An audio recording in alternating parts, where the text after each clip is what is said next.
Bonjour et bienvenue dans cette nouvelle vidéo. Je suis Sam de Phone Android et aujourd'hui je vous propose le test complet d'un accessoire Apple. Il s'agit de la Watch Série 7. La Watch Série 7 est la 9e montre connectée d'Apple, en comptant bien sûr la Watch SE sortie en 2020. Elle conserve les acquis de toutes les versions précédentes et en peaufine bien entendu quelques éléments. Le prix de la Watch Série 7 est identique à celui de la Série 6. Cela veut dire que le tarif commence à 429 € en version 41 mm, aluminium, sans LTE. Comptez 50 € pour passer de la 41 à la 45 mm et comptez 100 € pour avoir l'option LTE. Une option qui, pour ma part, je pense, est vraiment très onéreuse. D'abord parce que ça coûte 100 € pour l'avoir et ensuite parce qu'il va vous falloir un abonnement pour l'activer. L'abonnement coûte environ 5 € par mois, plus les frais d'activation de 10 € au lancement. C'est sûr, avec tout ça additionné, ça fait vraiment un gros budget. C'est vrai, cette option, elle est très chère, mais en même temps, elle apporte un vrai plus au niveau de l'expérience. Vous pouvez profiter de la montre, même quand vous n'avez pas votre iPhone. La Watch Série 7 existe également en acier inoxydable et en titane,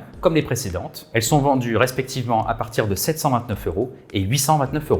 Dans ce test, nous aborderons 4 points importants: le design, l'écran, la connectivité et les capteurs biométriques, ainsi que l'autonomie, un sujet qui fâche. Pour tout le reste, vous trouverez en description de cette vidéo un lien vers mon test complet avec des photos et toutes les informations utiles pour bien choisir sa smartwatch.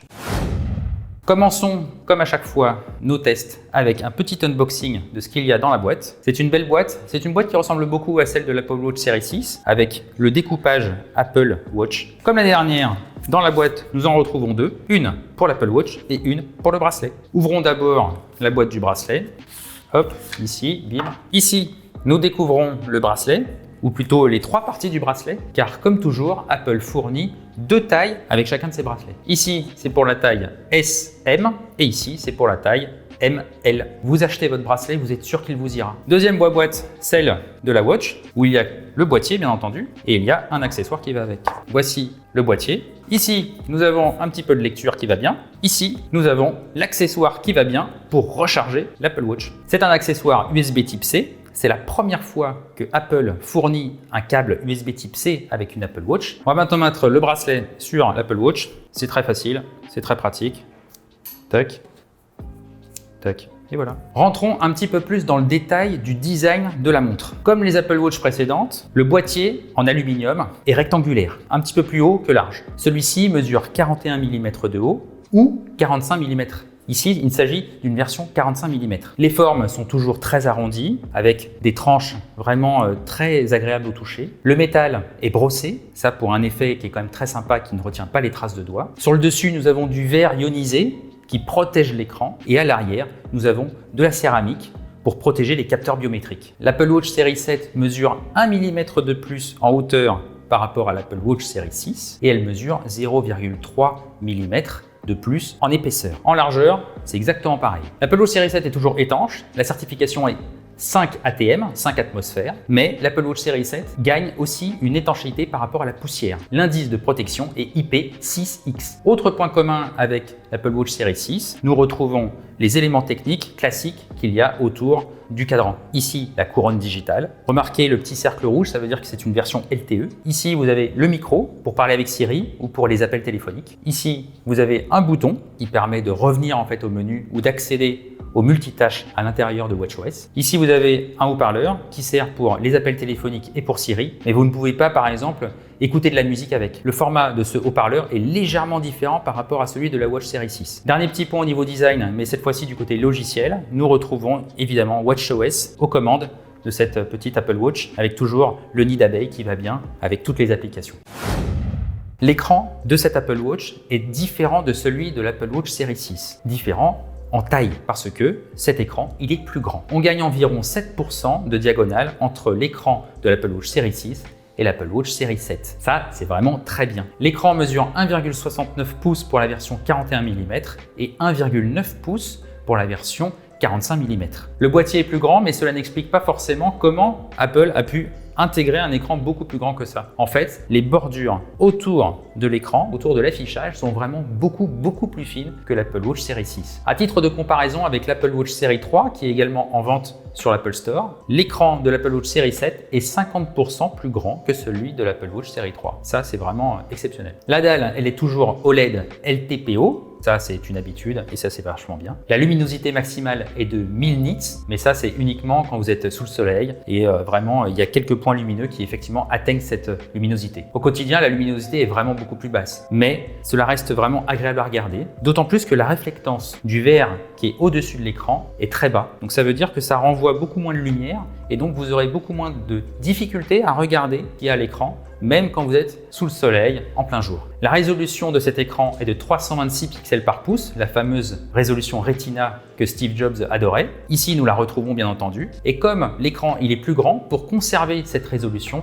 la définition a été légèrement rehaussée. Ce nouvel écran offre une meilleure visibilité, une meilleure lisibilité même sur les contenus qui sont affichés. Ça, c'est vraiment super. Mais ça apporte aussi une navigation dans le système d'exploitation qui est vraiment plus aisée. Et vous avez même la possibilité d'afficher un clavier complet qui vous permet de écrire des messages, des e-messages même, et de les envoyer sans même l'iPhone. Donc ça veut dire que vraiment, vous avez une montre quasiment autonome et très facile à utiliser. Vraiment tout ça grâce à ce nouvel écran qui est beaucoup plus grand.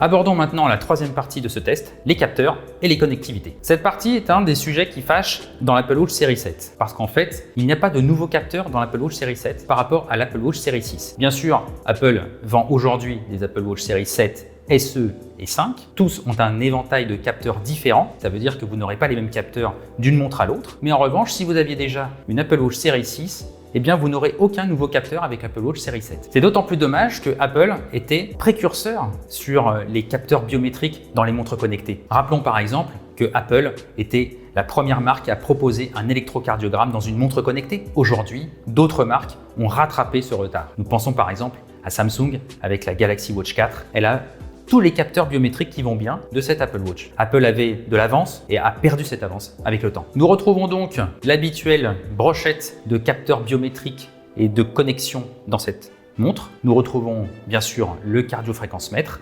l'oxymètre, l'électrocardiogramme. Nous retrouvons aussi le baromètre, l'accéléromètre, l'altimètre, le gyroscope, le magnétomètre qui fait boussole. Nous retrouvons aussi le capteur de luminosité et le microphone qui est ici, bien sûr, et qui va même servir pour les alertes bruit ambiant. Si jamais le bruit ambiant est trop fort, l'Apple Watch peut vous prévenir. C'est sympa, c'est utile, c'est la première fois que ça arrive dans une montre, mais en même temps, c'est une application qui est totalement logicielle. Côté connectivité, nous retrouvons bien sûr le Bluetooth, qui est amélioré grâce au coprocesseur W3, qui sert par exemple à connecter la montre avec l'iPhone. Bien sûr, il faut que le coprocesseur W3 soit également dans l'iPhone. Ça sert aussi à connecter la montre avec des AirPods, si, encore une fois, les AirPods sont équipés du W3. Vous retrouvez le GPS, le Wi-Fi, le LTE en option et bien sûr l'ultra wideband, le fameux capteur qui permet d'ouvrir des portes ou par exemple d'ouvrir une voiture. Aujourd'hui, ce n'est pas encore le cas parce qu'il faut que les constructeurs intègrent cette fonction dans leur véhicule